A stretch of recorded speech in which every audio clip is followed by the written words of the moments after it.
In a heated call for action case. Tonight, a viewer is fighting back in a costly parking lot war. Al Vaughters has the latest, and you won't believe what he's uncovered. Al.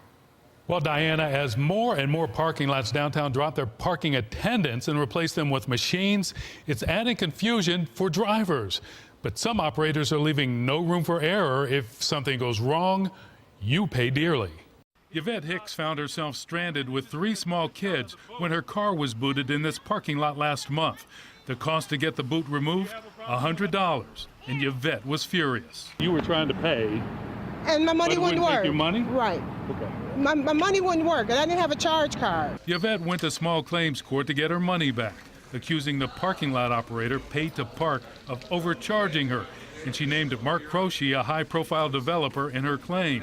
But an attorney representing Paid to Park told the court Croce has nothing to do with the parking lots, and the case was postponed until next month. I had to pay $100 after being in the casino for no more than 45 minutes. Richard, who says he was booted at the Paid to Park lot across from the Buffalo Casino last month, also took his case to small claims court. Richard, we're holding his name at his request, argued in court the Paid to Park signs don't conform to the city code, and he's not alone. Drivers have complained the Paid to Park signs look like they're saying $2 to park. And even the hearing officer found the Paid to Park logo confusing.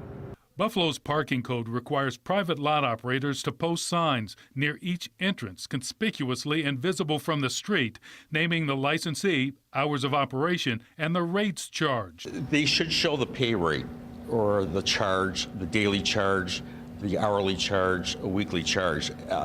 It shows nothing. And this time, when the question of who controls Paid to Park came up, attorney Chanel McCarthy conceded Mark Croce does have a financial interest in the company, prompting the hearing officer to comment about the defense team's tactics. The hearing officer called this a legal shell game that you're playing. Any response to that?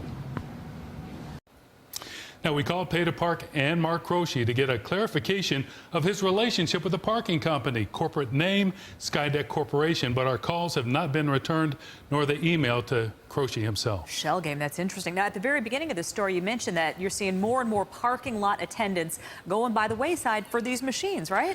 Minimum wage jobs giving way to automation. It's part of a national trend. A growing number of lots have no parking attendant. Instead, they're replaced by a machine that looks like an ATM to process your credit card or debit card. Now, city ordinance does require an attendant, except when he's replaced by a machine. No kidding. Yes. I had a problem with one of those machines this past weekend. I'm sure that's a follow-up story. Thank you, Al. Sure.